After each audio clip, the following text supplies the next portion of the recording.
Welcome, my bookhos. Today I'm going to be reading to you from a very special story, A Srapmonster's Christmas Carol, starring an unfinished sampler as the ghost of projects past, Danielle's library address from Ever After as the ghost of Christmas present, and of course, Scrapmonster as the ghost of projects future.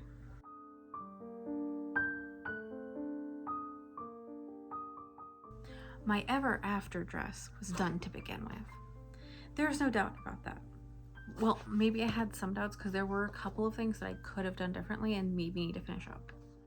Anyway, Bianca was busy sewing on her latest project when she closed her eyes for merely a moment.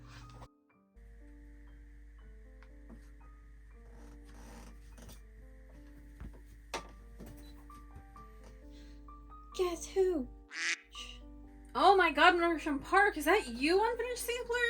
I'm the ghost of projects past. Ooh, you'll be visited by 2 more projects this night. Why have you come to visit me? It's a cheap gimmick for your video on your Stash Buster progress. That does make sense. Will I ever see you again?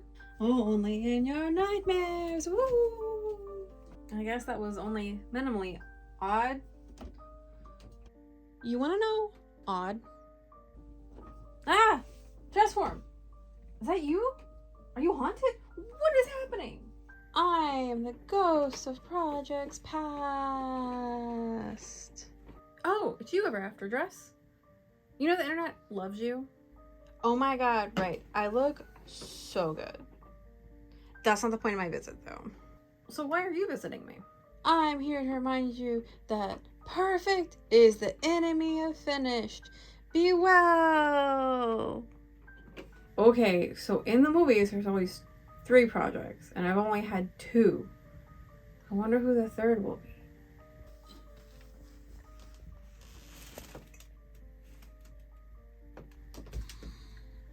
Oh, you're the ghost of future projects. Oh, you mean me? Am I spoopy and creepy enough for you?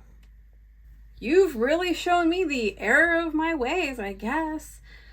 That's very quick and concise and conveniently right before Christmas. You owe me offerings of scrap projects. You do well to make use of that massive stash before buying more fabric. I guess I better get sewing. I'll be watching you.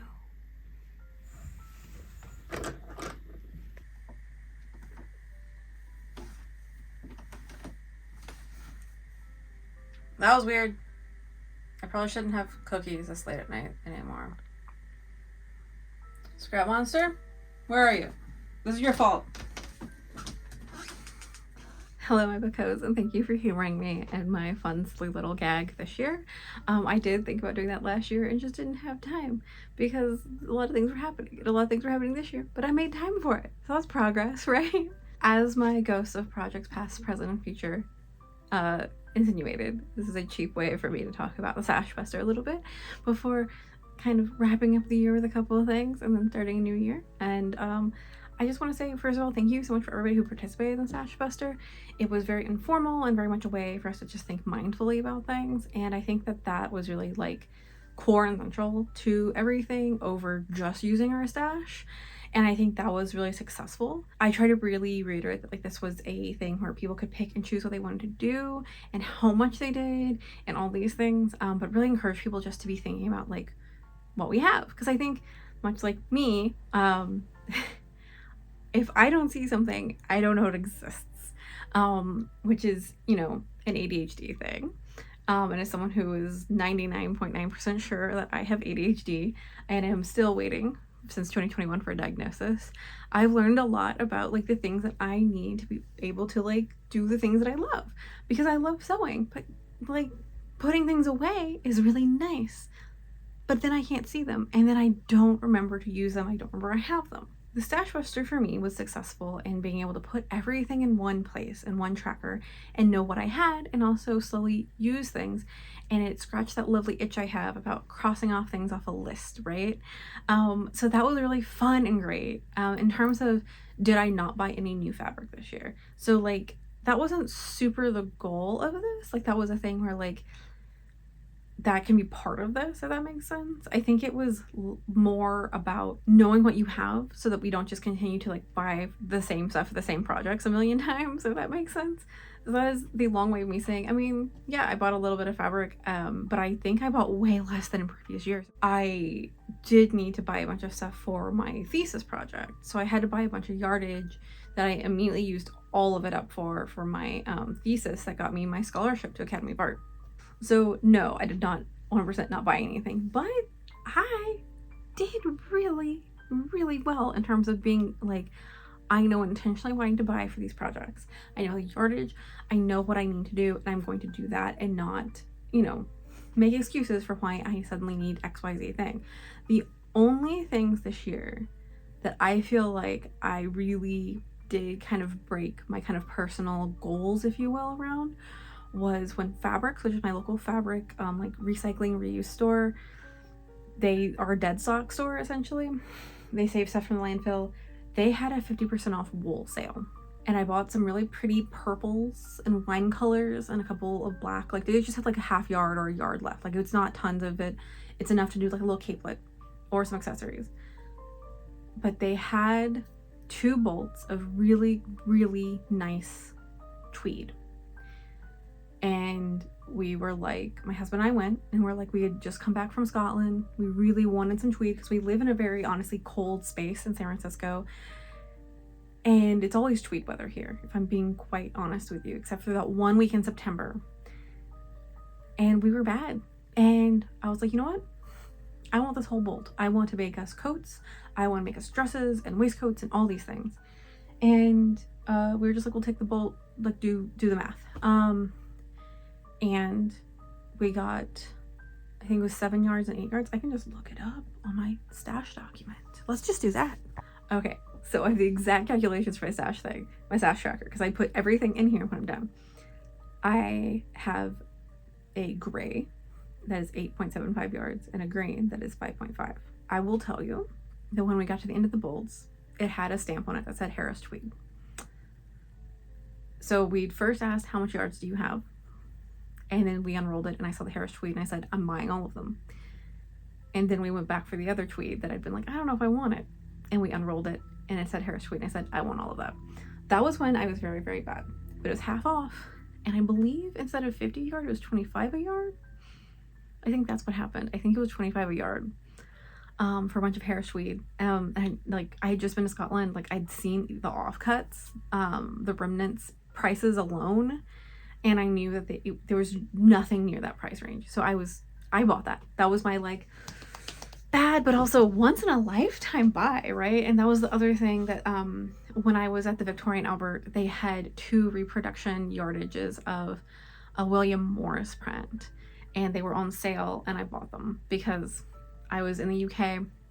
I knew that I've been studying William Morris for my thesis project. You know, my thesis stuff was really based on like arts and crafts, kind of ahistorical stuff.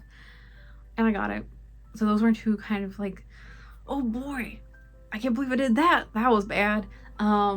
But I feel like I was really, really conscious of stuff the rest of the year. And I think that was kind of like the outcome and goal that I wanted, was just being mindful of like, what do I have? How can I best use it? How can I best use it for projects? And again, aside from that, like I did the outlier too. I was paying for all those things for my thesis project, but I feel like it was necessary for my thesis project to have the same fabrics across it. So I justify that as a schoolwork thing that ended up being a free tuition for 4 years at Academy of Art. I can't really be mad at myself for spending what, probably less than $100, honestly, on all of that beautiful wool and chambray and lace for it to result in 4 years of free school. I think that worked out pretty nice. Another part of the Stash Buster that I really, really loved was people sharing in the Discord. In my bookho Discord, like people would talk about the projects they're working on or ask for help, or be like, oh, it was bad, or all these things. I think that was honestly really nice and really real to have people just talking in real time. Overall, for me, it was a year of mindfulness and a year of thinking about like going forward, how am I going to be doing like destashes, because I did go to a destash, and then like how am I going to maybe like create my own destashes of some sorts, and how am I going to just be really, really mindful of the materials I have and how I'm going to use them and when I'm going to use them, and making better use of that, and budgeting, right? Budgeting is a huge thing because I'm in school. So yeah, a lot of, I think, really good outcomes. Like, I know that I still bought like, what, almost 15 yards of Harris tweed, but man, wool was 50% off, you guys. I don't know what you would have done in that situation either. The Srapmonster for this year is coming to a close, but that doesn't mean that you can't do it next year, because I'm going to continue to do this next year. I have my Srapmonster tracker, and if you didn't get it before, I will relink to the other video that shares how you can get it. But like, the Srapmonster is great in terms of just tracking what I have, and like, I've had people who reformatted it for other uses, for other crafty things, for yarn, anything like that. Totally use it for that if you want to. To me, it was just really nice to be able to access it. Like, it's a Google Doc or a Google Excel sheet, and I can just access it on my phone and be like, what do I have? Do I have that? How much do I have? Do I need more? Do I have everything for this project? What's missing? I don't really know if I reduced the amount of stuff that I buy other than just vibes, if that makes sense, because I hadn't really been tracking how much I was like taking in and leaving out. But I can tell you, I used 70 yards at least this year of fabric, and I think that's really cool, really huge. I definitely know that that's not all of the fabric I used, because there were just some one-off things that like I wasn't good about counting during the summer and during the semester a couple times, because I just need to go boom, boom, boom, go to work, go to school. But I did try to pay attention to all of that, and mark down what I'd cut and what I was doing. So yeah, at least 70 yards used this year. I think that's nothing to frown out. I think like that's pretty good, considering how limited my time was. And I hope that I can get, you know, a hefty chunk of that in January of next year when I continue my stash busting. I think what I will be doing on my tracker personally is just being like, Srapmonster 2023, and then making a new tab and just restarting and being 2024, so I know what projects I did and just can kind of keep a tab on that, if that makes sense. But I'd love to hear from you if you participated in the Srapmonster. Like, how did it work for you? What did or didn't work? Did you notice any difference?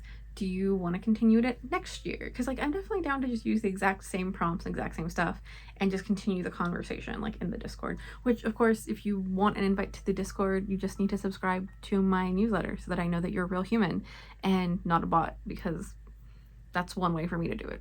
Thank you. Thank you for humoring me and my silly joke. I actually wrote this last year, never got around to doing it because that's what my life has been like.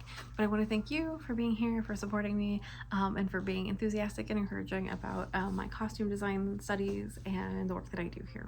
I want to thank patrons so much for being a huge part of what I do. Literally, I couldn't do this without you. I do it because of you. I do it for you. I do it for like obviously the creator community, but like the ability to have like support directly for like the videos I make and the content I make, and like supplying, like honestly, like paying for my school supplies and all that. Like, it really helps me be able to continue studying costume design and share all the things I'm learning with you all. If you'd like to leave me a tip on coffee or join Patreon, check out the links in my description. Thank you so much for joining me, and don't forget to make it so. But why?